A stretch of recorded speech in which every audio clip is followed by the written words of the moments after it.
This is FightFans Radio.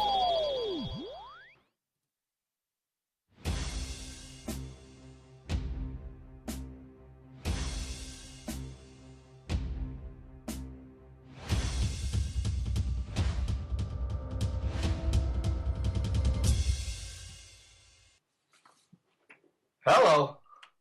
Welcome to episode, 16 already? Yes. So this is, we're back, man. The dynamic duo. Yeah. David Carroll and Joel P. What's up, buddy? Chilling like a villain. So we started a little behind, guys. I'm sorry. Obviously, our show's brought to you by FightFans Radio, the most wonderful people on earth. That's not made up. That's a fact. Yeah. What else? Obviously, guys, download iTunes, follow us on Twitters, all the accounts. If you hear our name, Real DWC, JRLP, FightFans Radio, and BJJ Addict, yeah, BJJ man, Addict Radio. There's too much, eh? Instagram. It's everything. And please subscribe to our YouTube channels and love all the stuff. Yeah, so today on today's episode, Marcos Yamaso. Torregrosa, or Yamaso. yeah, we're gonna ask him what that is. He is a BJJ black belt. For you those that don't know, we'll get into his background. He has a very unique story, as a lot of people do. But he's been in the game for a long time, since the '90s. So anyone who's been around since the '90s must really love it, because it was crap back then, probably. Yeah, I think so. It's not what it was. Not even close to what is happening nowadays. I didn't know jiu-jitsu in the 90s, so. Did you know karate, though? Karate? No, I didn't. No, not then. I didn't know Taibo. Taibo was hot in the 90s. Billy Blanks actually motivated me to sweat a bit. Yeah. But, so, we're back, you and me. Yeah. So last week, great show with Oliver. You've been keeping an eye on him lately. Yeah. And tough breaks, but I mean he's fighting the best in the world. Just saw a quick match with Caltera, or results or whatever, and he's back at it again. I think in ATL. So good luck to you if you're out there listening, or maybe he's listening. Yeah.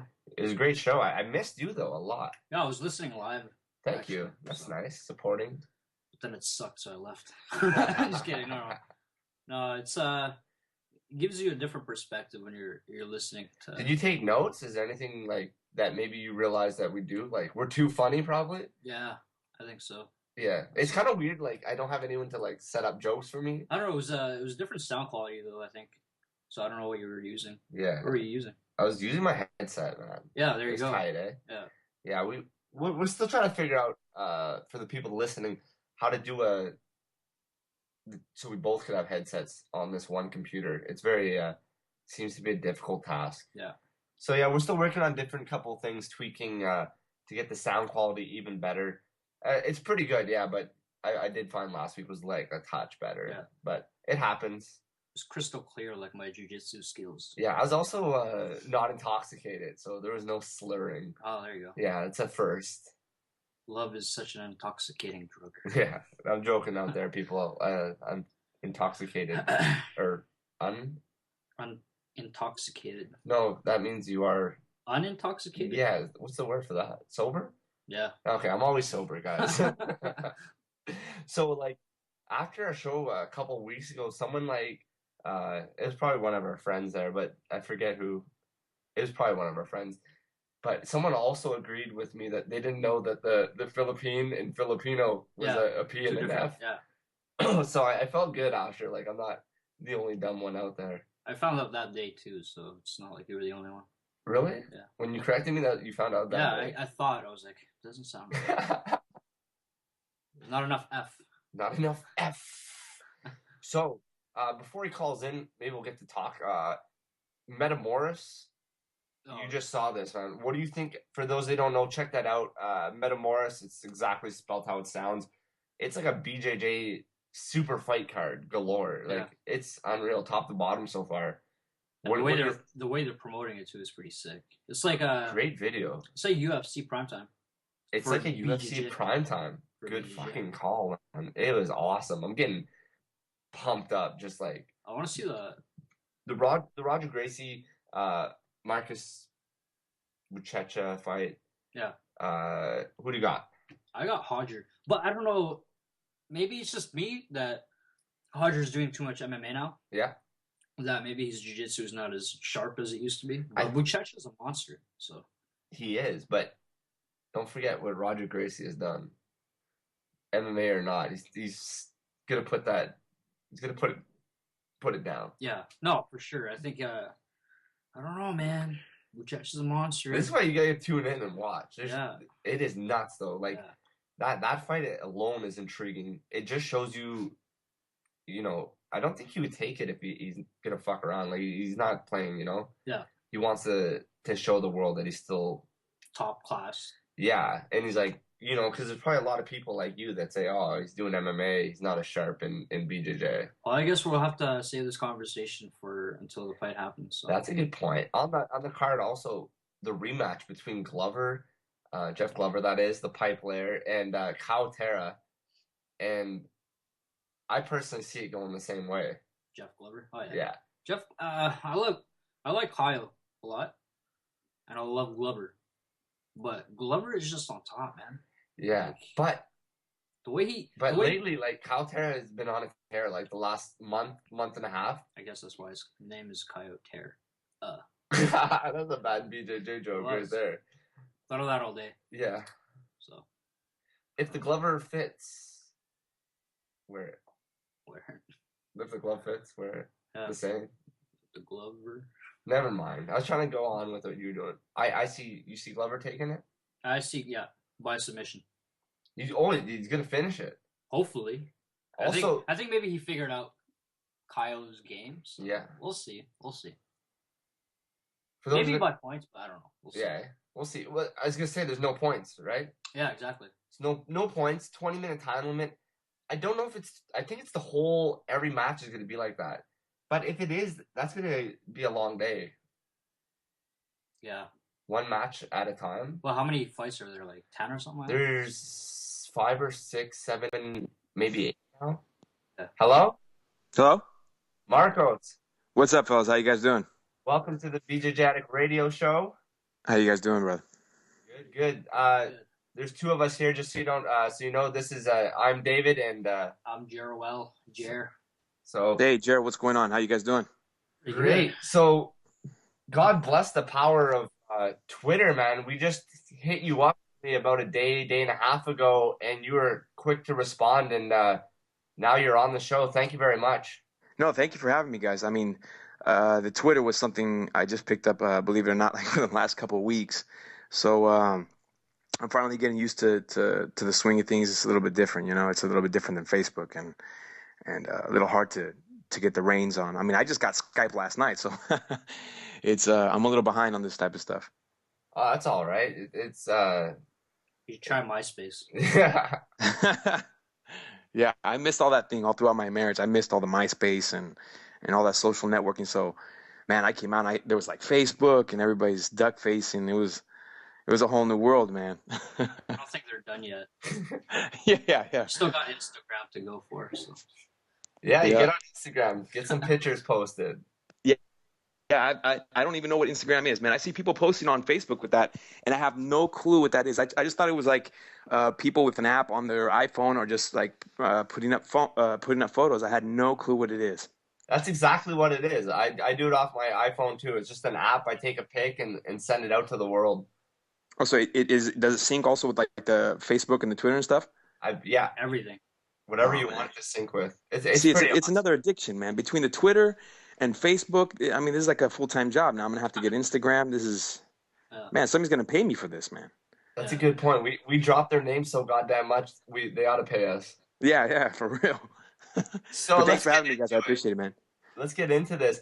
You started training in 1999. That's just crazy. What was going on in 99? Tell us how it all started and what it was like training in the 90s.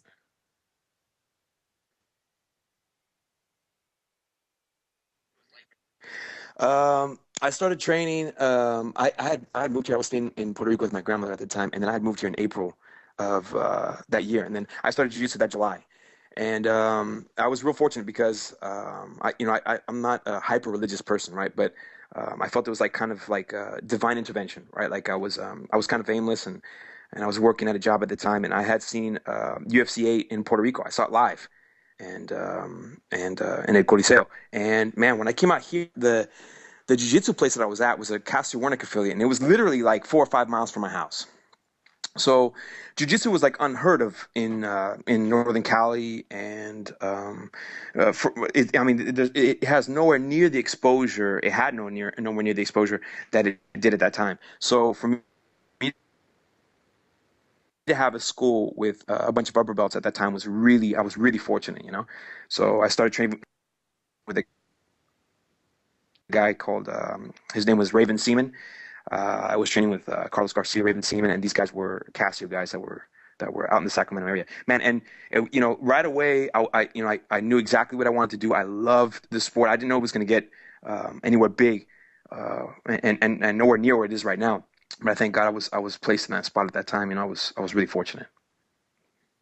Nice. In '03, you get a black belt, and you were currently not with the instructor that you got the black belt with. Is that correct? I don't know much, so I see your. Yeah, I got my black belt in '07. I got my black belt January '07, and okay. I got it by way of Cassie Warnick. Okay. So he had moved out. I mean, I went out to go stay some time with him in Brazil back in 2002, and I went out there and I fought and won the Copa do Mundo, you know, and then he moved out here to Sacramento, California, and there was a big, you know, this is when I started seeing, it was around that time that that Dana White and the Fertitta brothers picked up the UFC, and all of a sudden, like, they were going through all that litigation, all the political stuff behind making it legal and legalizing it with the athletic commissions and stuff like that. So when Casio came out here was about that time, and it started getting really popular. And I think around that time I was already a purple belt. So I got my black belt in 2007. I have your iPhone app there, the first one, and looks good. But I have a question for you. It said that you trained three times a day. How long did you do that for, exactly?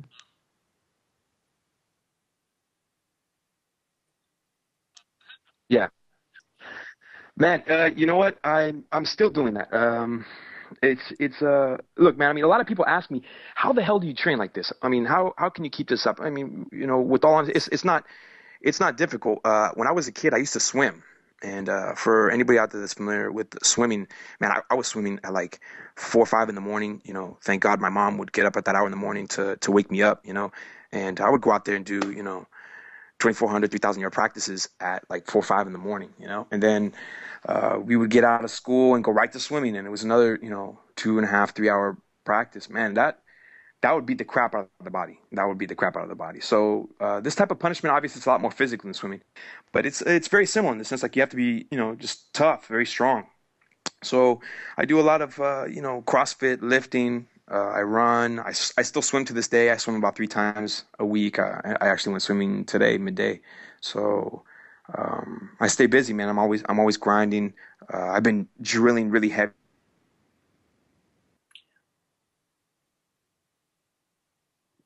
over the last couple of years since I affiliated myself with Master Lloyd. He really instilled in me that importance of drilling and stuff like that. So I get in a good hour of drilling about 3-4 times a week. So I mean I stay really active, man. And thank God I'm able to do this for a living. So I don't have like a 9 to 5 where I have to train early morning, then do like a 9 to 5, and then come back and do another couple practices. That would just be a nightmare. But I'm real fortunate. I could dedicate myself to this full time. That's awesome. Hey, did you guys like that app? Did you guys check out that app? Actually, you're one of the first people. Like when I started jiu-jitsu 2 years ago, I was looking for iPhone apps for jiu-jitsu, and you're I think the BJJ. Which one is it? G-Subs #1.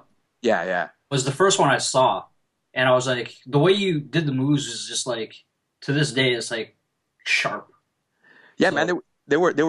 It was a great series of chokes. We were we were kind of pioneering at that time. No one really had much. I think Stephen Kessling had some stuff out there on the market at the time, but no one really had like a BJJ app out there that was comprehensive and a little bit more than just the basics. I don't know if you guys have seen both of my apps, but I've kind of geared away a little bit from the basics. You can get basics from anybody. I wanted to show something that was pretty unique and caught people's attention. So with both of those apps, I hope to be able to get that information out there.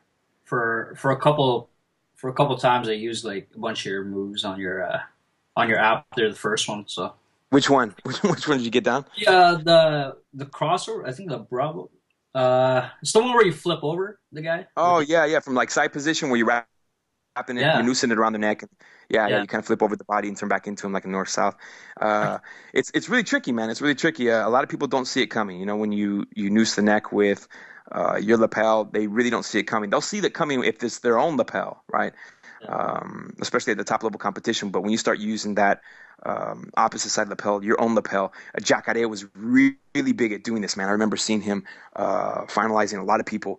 Eric Randley, I saw that match live. I think it was 2004 at the Mundials. Man, I remember seeing he obviously he was a beast. He would take people down and pass on them, but they were hypersensitive to his submissions from side position, north, south, and mount. So he developed a choking system that was based around his lapels that he had a lot of success with, man. And when I came back here to the States as a purple belt, no one here was doing that. No one here was doing that, man. So I picked it up and got a lot of success with that. Thank God.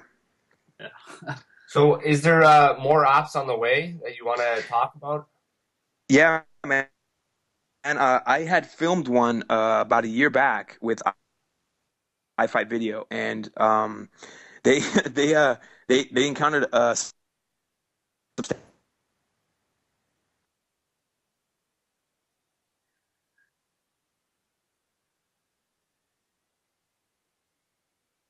amount of problems in the apps, and our app got kind of pushed to the back. And then they changed the operating system. For those that are familiar with Apple, they changed the operating system to the iOS 5, and man, it just kept getting delayed and delayed and delayed. But it's been submitted. It should be out by next month. So if you guys are fans of the apps, man, check it out. Halfway through October, you guys should be expecting that out there on the market. It's based solely around escapes. You know how they say Roger Gracie's like the king of escapes, right? It's based solely around escaping crummy positions. Oh, nice. You need more of that out there. For people listening live, we apologize. Sometimes it's cutting out, but stay with us. It's still working really well, but just the odd time it cuts out. So, Marcos, when did you officially become part of America's #1 BJJ team, Lloyd Irvin, and what made you choose to be affiliated with them? Man, I had talked to Master Lloyd when I went to go visit him in preparation for my Abu Dhabi trials. The Abu Dhabi World Pro. It was the first World Pro event that they had. I won the trials here in the States, and honestly, where I was at with Casio, I don't think was sufficient. Man, it wasn't getting me enough of what I needed, and I needed to kind of immerse myself in a different environment. So I went out there with Master Lloyd and I talked to him about it, and he was all for it, man. He was all for it. He said, yeah, and like his approach to his mentality and his approach to jiu-jitsu in general, and it was very meticulous, very methodical. And I love this. It sang to me. I'm a very analytical person. I sit back and I'm able to sit down and break down positions and place numerical values to certain positions and certain spots. And it brought this really big transitional awareness to me, something that I had not received prior. So it really sang to me, and I completely immersed myself in that train of thought, So when I came back, Cassie and I had already had our relationship had kind of diminished socially a little bit, and we had some other issues going on. I don't want to throw anybody under the bus, but Cassie and I had some personal stuff going on, and eventually we split ways. We split ways. It was right before the American, and I officially became a member of TLI. And man, I'm telling you, you guys can see my record, man. I mean, I've been putting in work. I love being a part of a team that hustles and goes out there. They have medal chasers, you know, and this is just, I mean, I'm on the opposite coast. They're on the East Coast and I'm on the West Coast. So, you know, like it's just inspiring me to see these guys to go out. They're going out and they're constantly chasing the medals and they're constantly going after their number one goal, which is the world championship medal. You know, and that immediately, like, again, it's saying to me this was something that I immersed myself in, and I was able to go out there and try to, you know, mimic that as much as possible. So I've been really productive this last year and had a really good run. Nice. Reading your blogs lately, I've been reading them, and you're talking about your medal chasers, and let the people know the challenge that you put out to your medal chasers. Man, I tell all my medal chasers that I want them doing the absolute divisions. There's no reason why they shouldn't, with all reality, because when they're in the gym and they're training with guys at all weights. They're training with guys that are, it doesn't matter if they're featherweight or super heavyweight. You know, Albert Brown belt, his name's Elliot Kelly.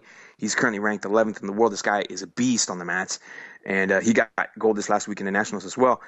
And I roll with him all the time, and I'm lightweight, you know, and I have a bunch of the blue belts rolling with middleweights and light heavyweights all the time. So if they're in this atmosphere constantly and they're training with guys that are heavy with them, a lot of times at different belt levels, then why would they not do it in a tournament atmosphere, you know? I think a lot of people are afraid of it because they're afraid of getting smashed, or maybe their gas or the preparation is not where it needs to be. And that, with all honesty, is like it's one of those things that Master Lloyd's called is that BJJ bitch assness, you know? Yeah. Guys that are falling off, huh? That's so funny. Yeah, dude. I mean, it's guys that are falling off because they're weak in the head, and it's not about that. You know, you got to go out there, you got to get gold in your division, gold in the absolute. You guys can see it in my blog. There's no better way to prove you're the best on that particular day than to take your division and the absolute. Period. You take both. There's no question about it. Who's going to question who was the man of the day at that belt? You know. Good point. For those that want to read your blogs, it's on www.yamasobjj.com. That's YEMASOBJJ.com. What does that stand for, by the way? What does that mean? Yamaso. Well, Yama is a word that's common in the Caribbean in particular, right? In Puerto Rico, the Dominican Republic. It's not really common in like the Central American countries and South America. So a lot of people have no clue what it is. And it's like a Yamaso can be like a really hard hit over the head. So Yama is like the tip of something. It could be like a tip of a finger or a pencil or whatever. And a Yamaso is like a really hard hit over the top of the head, you know? So that's kind of where that nickname came from. It was really funny and common in my family. And a while back, man, when I first started jiu-jitsu, there was a forum called In the Guard. I don't know if you guys remember this. And that forum, eventually, a lot of those guys, I signed up on that forum using Yamaso. So under the pretext that if anybody was from the came at NHB Gear, is one of my sponsors. Eventually, that forum became NHB Gear, and man, I just couldn't shake the nickname after a while. You know, I went out to go see Andrew Goat Fury on the East Coast to do one of the U.S. grappling tournaments, and man, I remember thinking to myself, damn, I can't shake this nickname, right? Everybody was calling me Yamaso. And I was like, no, my name's Marcos, right? But they kept calling me Yamaso, and I knew I was never gonna shake it when they called me over the loudspeaker. Hey, Yamaso, we need you on mat 5. Dude, that was it. Once they said that, I just cashed in my chips. I knew that was it. Looking through all your success, looking back, has there ever been a time where you thought of quitting BJJ altogether because of maybe the fear of failure down the road? And what did you do to overcome these thoughts? Yeah, actually, I was a blue belt at the time. This was, it was 2002. I'd like to say early 2002. It was a pivotal point for me. It was a really big changer for me. I was working, man. You know what? Ever since I started jiu-jitsu, jiu-jitsu was my life. I was obsessed with it. Like BJJ Addict, the name really sang out to me because I was I was completely obsessed with encompassing myself in this atmosphere. Like I was watching BJJ vids all the time. I was completely obsessed with learning the triangle. It was one of my biggest weapons in my early career. And man, but you can't make a living being a blue belt competing, right? Mm-hmm. So I got this job at Sutter Memorial. It's a hospital doing, I just did any jobs I could just to pay for the jiu-jitsu bills, right? I got this job at Sutter Memorial, and man, excuse the language, but it was just a shit job, right? It was horrible. I was at the desk all day. I was doing nothing but opening envelopes. I was paying bills. It was just a horrible job, and but I was making good money, and I had a girlfriend at the time. She was kind of in my ear that I needed to quit jiu-jitsu and this and that, and I was getting kind of down on myself because, the competition options were also not as plentiful as they are now, so they were few and far between. I was doing some Machado internationals and things like that. And, man, I was just getting real depressed about it. I didn't see it growing in the manner that I was hoping, and maybe giving me a future, teaching and things like that. So it was at that point that I said, you know what? I'm going to do it. If it works, I really threw myself in it, right? I threw myself in it, and I had to believe in it to make it happen. And that was the only time that I've ever had that doubt. The only time in my whole career that I've ever had that doubt, man. And once I got over that heap, it was just like I fought and I fought and I fought for it. And it was, I eventually was able to get where I needed to get to be where I'm at today.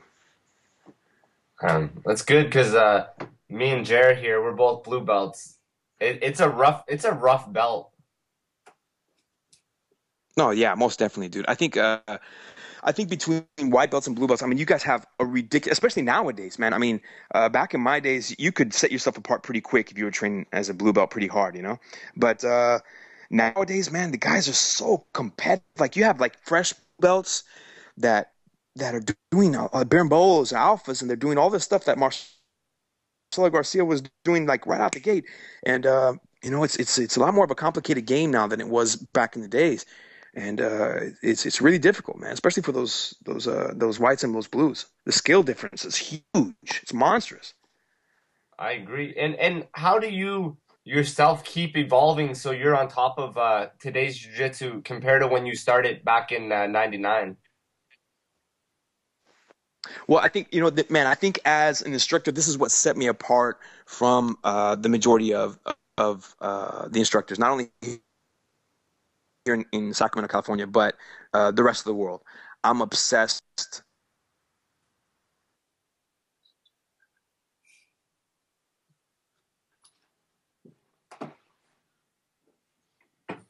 with jiu-jitsu, and I'll put an exclamation point with that. I'm a bunch of different systems, and they have numerical values to them. So when I'm yelling at my guys from the sidelines or whatever, I can shoot numbers out at them, and they've drilled these numbers so many times that they know these by heart, right?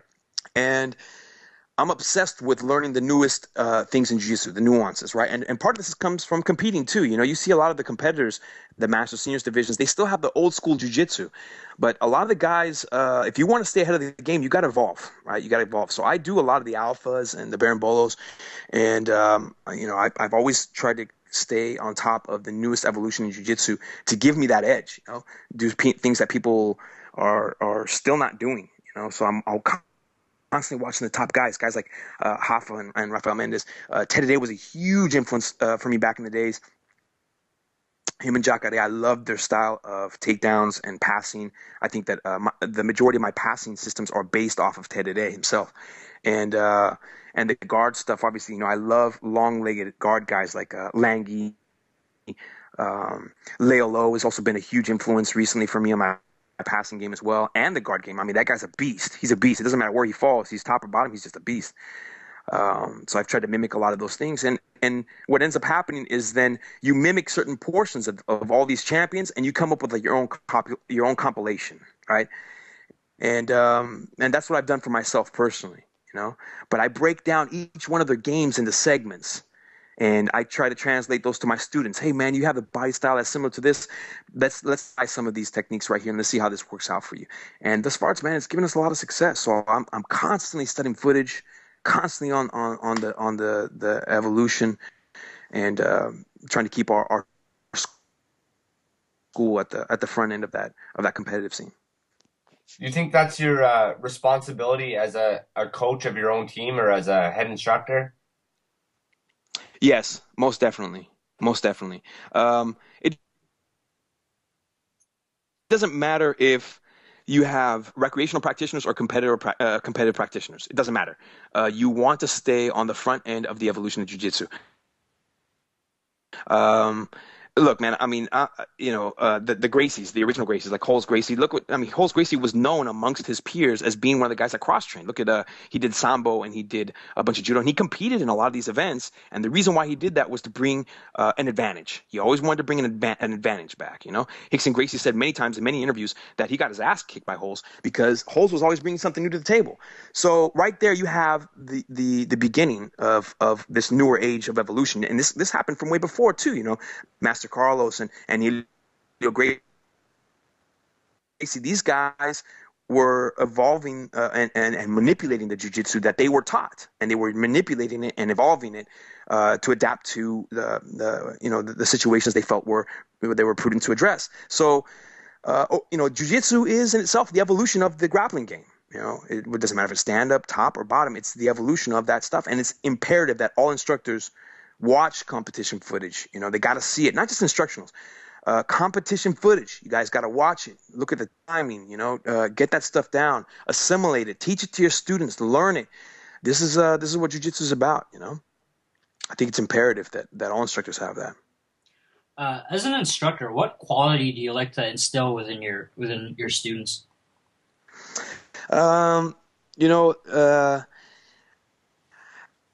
I want consistency, man. I want consistency. But it doesn't, again, the competition team really consists of maybe just a portion of my total force, right? And as well it should for any school owner, right? The competition team is only going to be, 5-10% of your total force? It's not the majority of your force, right?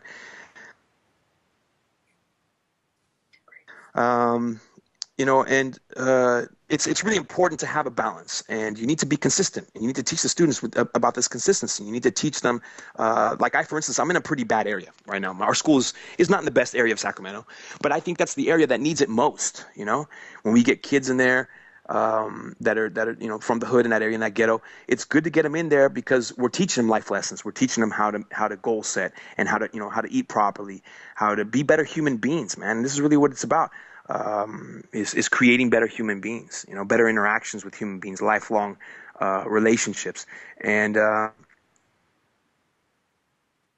this is what I really try to do at the gym. A lot of people say don't mix business with pleasure. Don't mix the instructor element with the student element. And man, I can't do that. I can't do that. All my students know me pretty personally.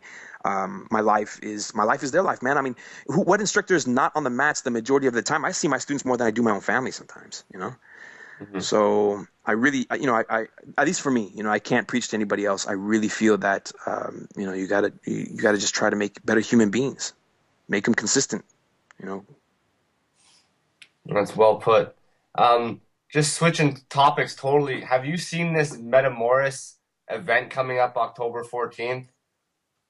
Man, I'm so hyped up for this. You guys have no idea. Man, Buchecha's a beast. He's a beast. Roger Grace is a beast. I can't wait to see that fight. Caltera, I'm going to be personally going out to his camp to help him train with the Jeff Glover fight. Not because I have anything against Jeff Glover. I love Jeff Glover to death. In fact, Jeff Glover and I have seen each other around the competition team since we were like blue belts and white belts and stuff. So I love Jeff Glover, a good friend of his and mine both. Tyrone Glover. These guys were, the guys that I grew up with in the game. So nothing against Jeff, but I mean, Kyle's around here and he's going to help me get ready for Master Seniors Worlds too. So I'm going to go out there, train with these guys. I can't wait for this event, man. I've always thought that the finals of Worlds cannot be decided by points, advantages, or refs' decisions. Man, especially refs' decisions. Man, it's criminal when you see the finals of Worlds decided by refs' decisions. So I think that this format, this 20-minute format of submission only, this is the way all Worlds should end.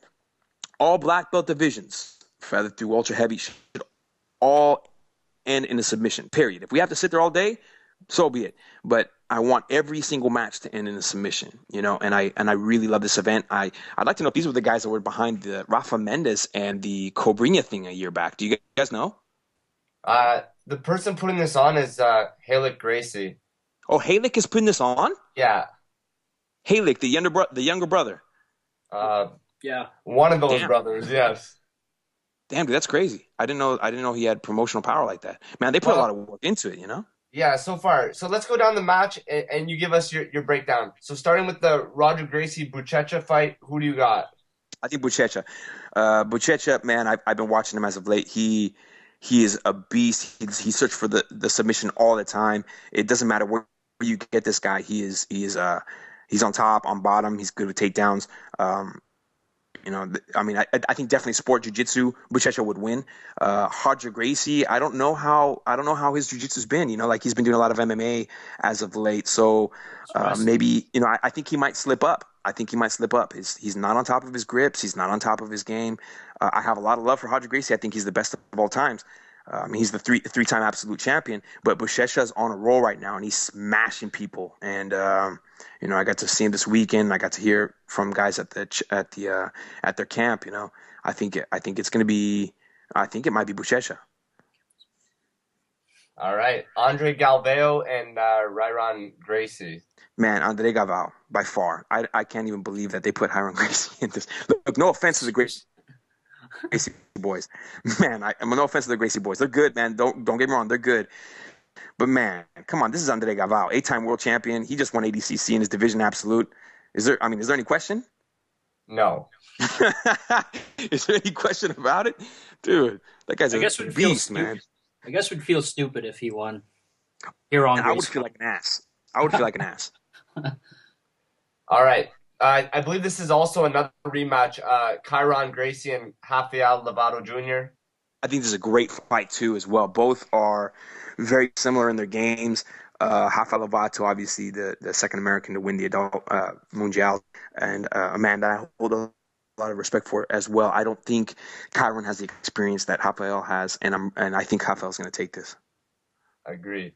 Next one, Ice Cream Kron Gracie versus Otovia Sousa.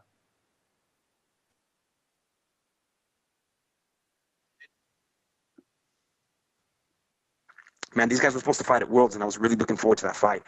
Kron, I think he backed out because of a knee injury. Correct me if I'm wrong. I really am looking forward to seeing this fight. Kron is a beast. I think he fares better as far as one of these websites, man. I saw it on Twitter, I think it was, where they were doing a statistical analysis of individual practitioners.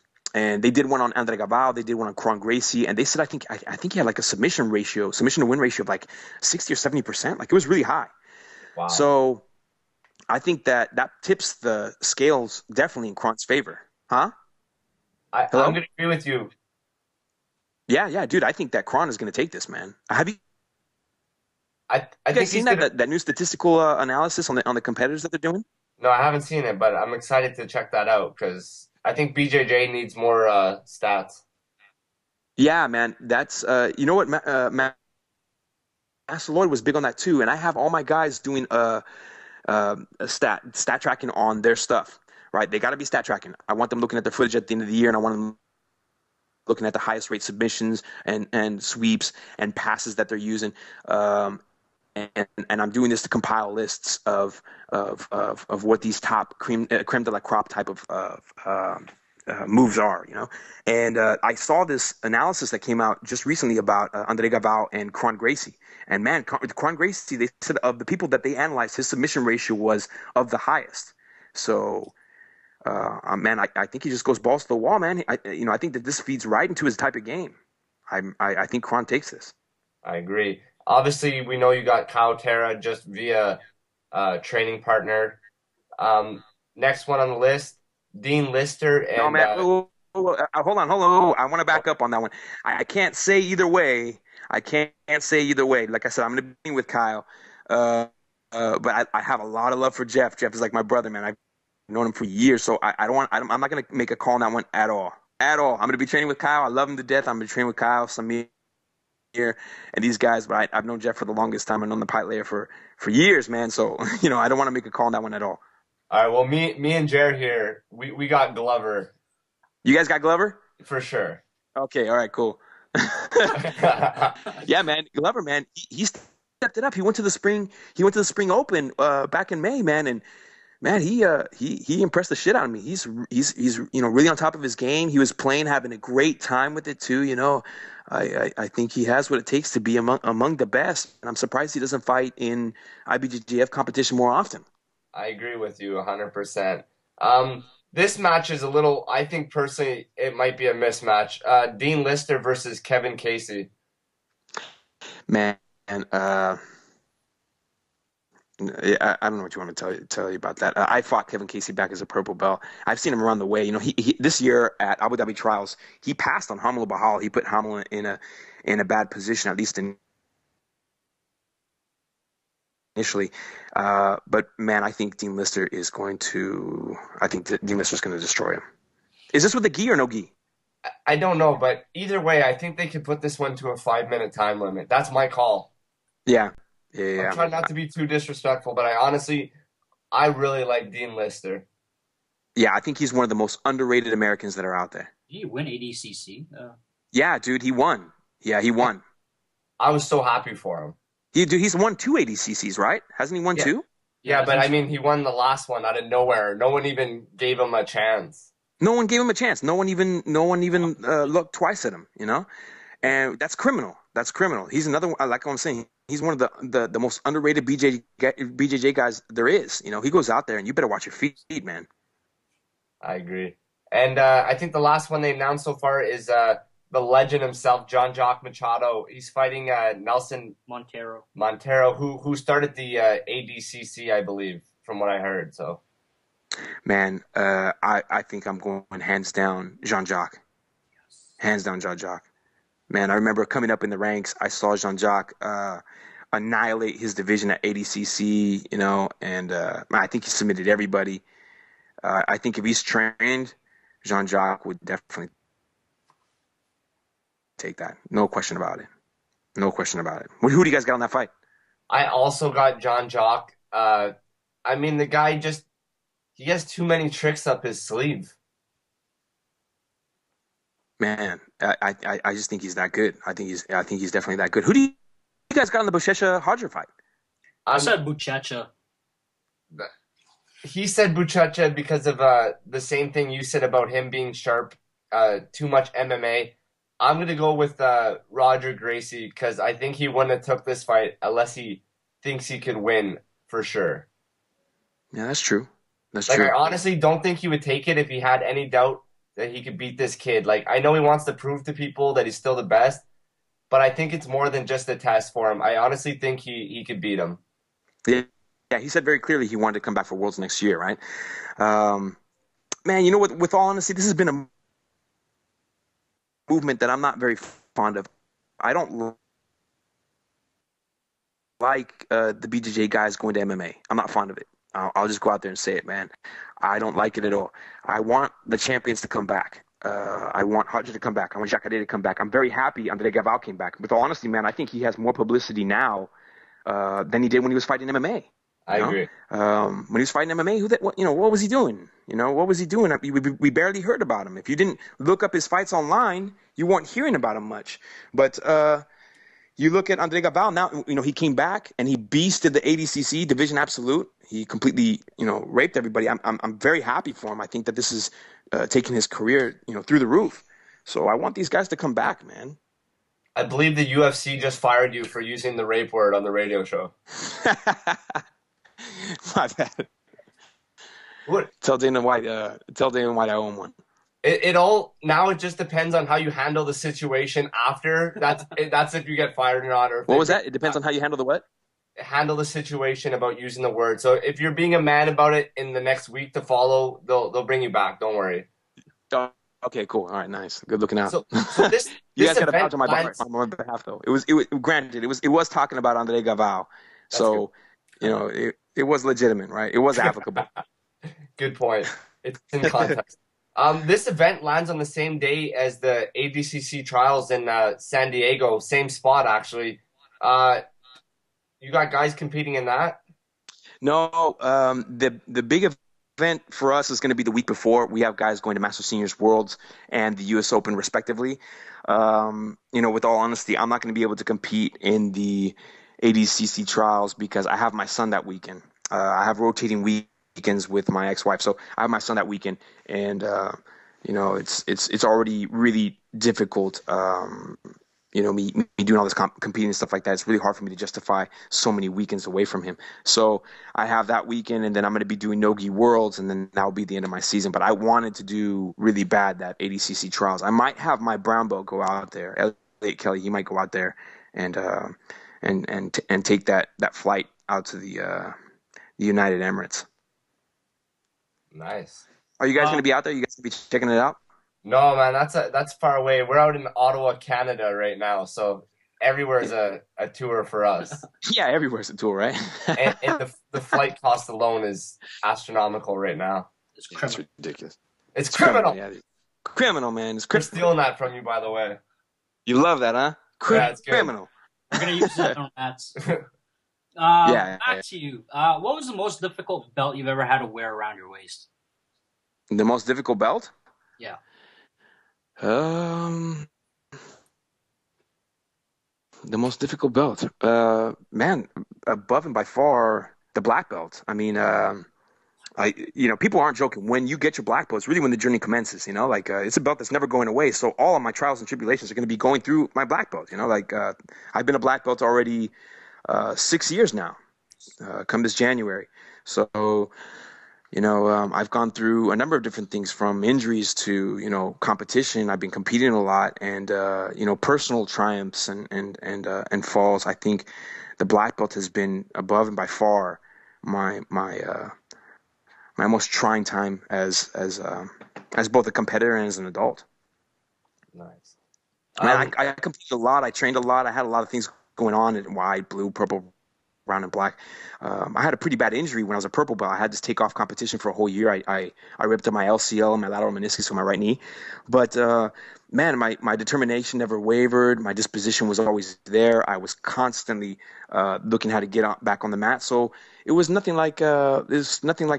I think now it's just much more difficult. Plus, you got a target on your head, man. You got a black belt. People come in your gym, and if you're not trained, they're going to come after your ass. That's the way it goes. That's the name of the game. If you come in and they come in, they're trained, they're Mundial champs, they want to roll with the instructor. So I think I defend our school pretty well. Yeah, that's good to hear. I was just wondering who is someone that you perhaps rolled with or did a seminar with that blew your mind, like you weren't expecting it to be that good, or who impressed you the most? Man, without a doubt, Master Lloyd. Without a doubt. You guys are gonna laugh when you hear this. I just didn't know he was that good, man. When I went out there for the first time and I rolled with him in 2010, I had no idea. Like I knew that they were a champion factory and they were creating a lot of champions out there at the time Mike Fowler was out there. This was around the time of Ryan Hall and these guys, man. And I had no clue he was that good. No clue. It took me for a ride, Man, I remember at one point in time he lined us up. He lined me up with JT, Harbison, DJ, and Mike Fowler, and he just beat the shit out of all of us. It was amazing. It was just a beating. It was a slacking. And this was back in 2010, man. So I have an incredible respect for his abilities on the mat. And I've asked him numerous times, hey man, why don't you get back out there? I asked him, why don't you get back out there? You're a beast. He's got a neck injury apparently that if compromised can actually be, paralyzing. It could be very detrimental to his future. So I understand it, but man, that man has an incredible amount of talent. He actually just announced yesterday or the day before he's actually going to go out and do the Worlds no-gi. Man, I'm so hyped up for that. I'm telling you, you guys, he's a beast, man. He's a beast. If you guys get the opportunity, if any of the listeners get an opportunity, go out to Camp Springs. train with Master Lloyd. He will roll with you, and he is a beast. He is a monster. God bless him. God bless his skill. He is just a monster. A monster. Other than Lloyd Irvin, which I assume was going to be your answer, who I mean, it's most people's answers that train with him. Other than him, who is somebody that impressed you? That impressed me?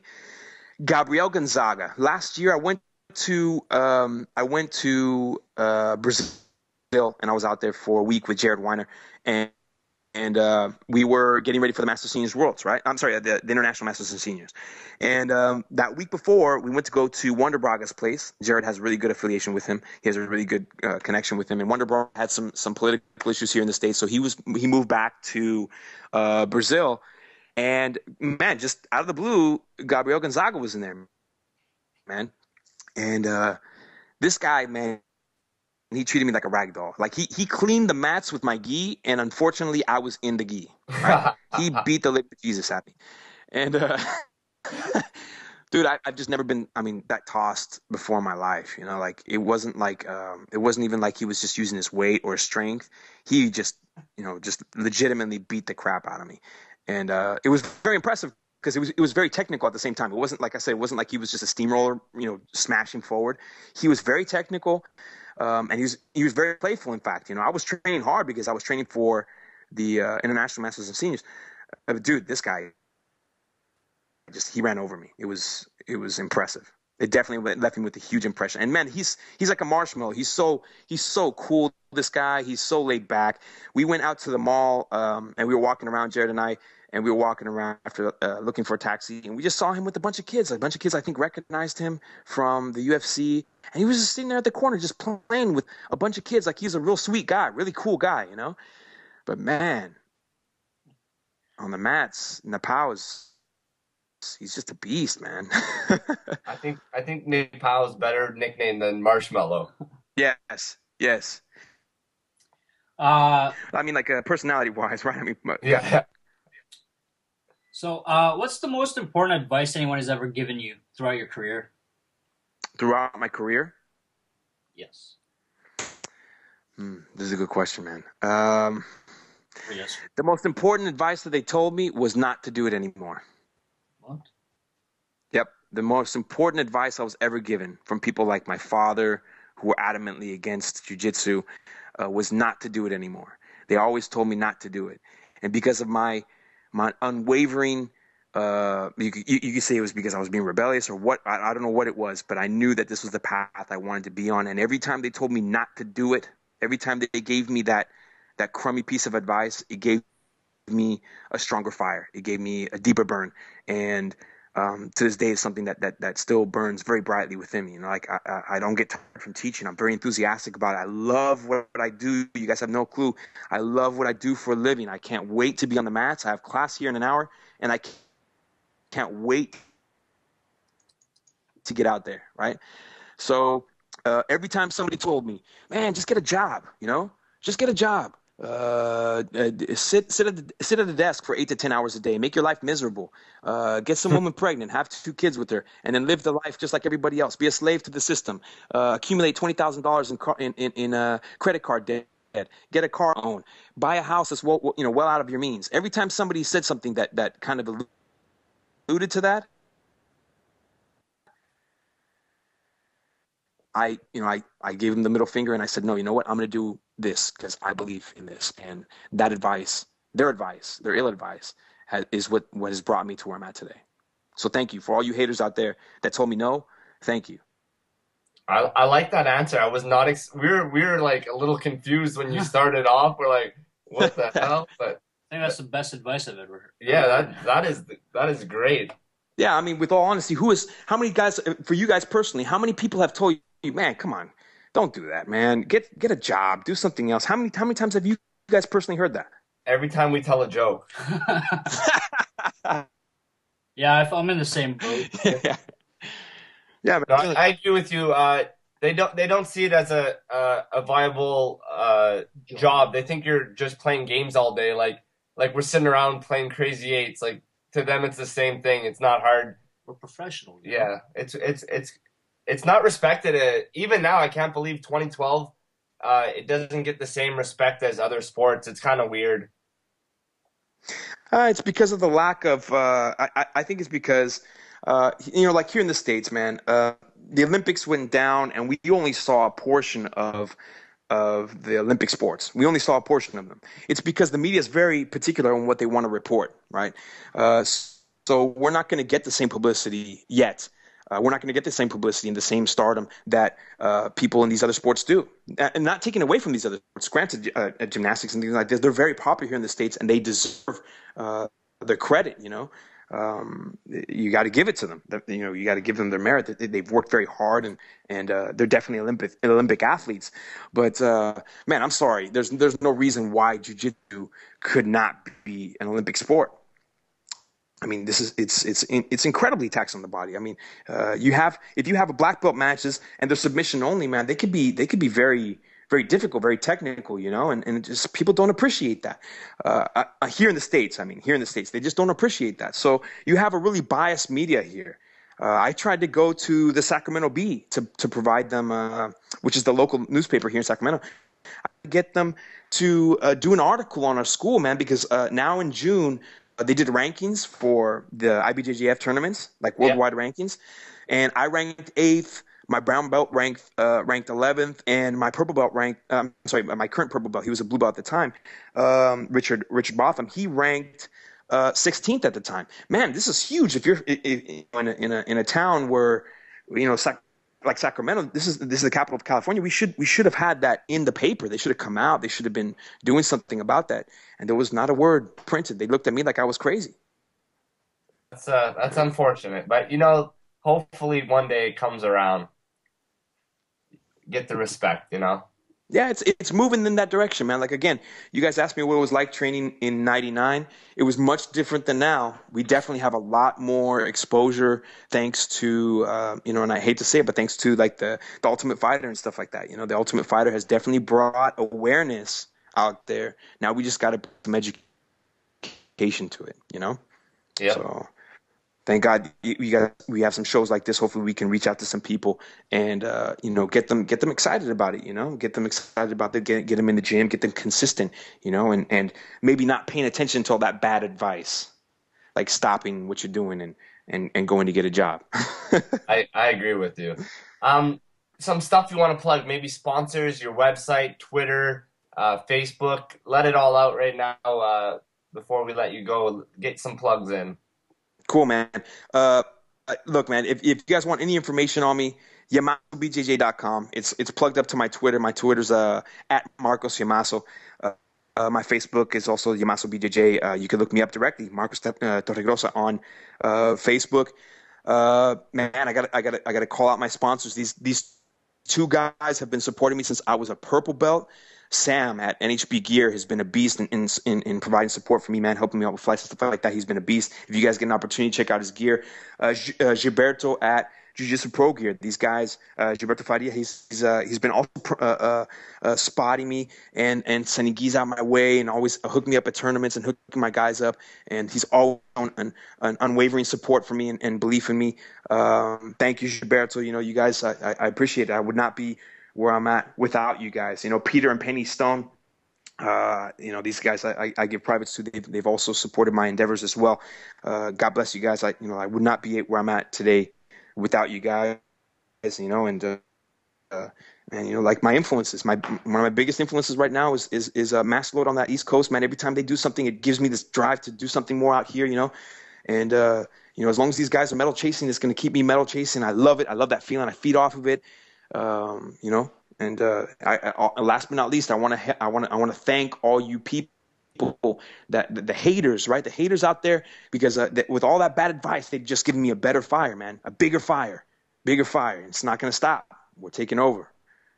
So, I like it. Thank you guys. I really appreciate the opportunity to come out here and be able to, drop some knowledge on people a little bit. Thank you guys. I appreciate it. Thank you very much. And, I continue looking forward to reading your blogs now that I found your website and got to learn more about you.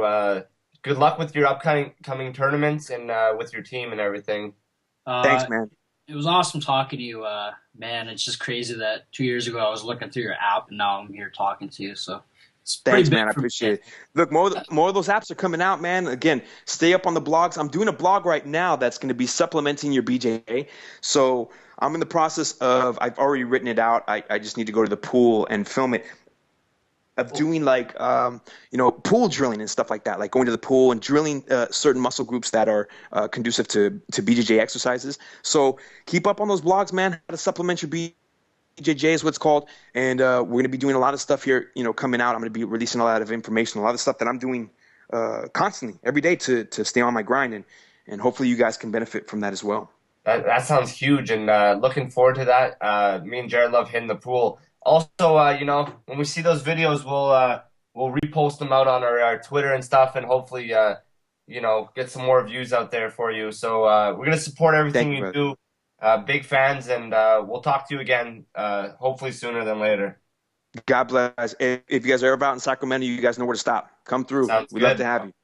Thank you very much. Thank you. All right, guys, check you out. Thank you very much. I appreciate it. All right. Take care. So, Jared.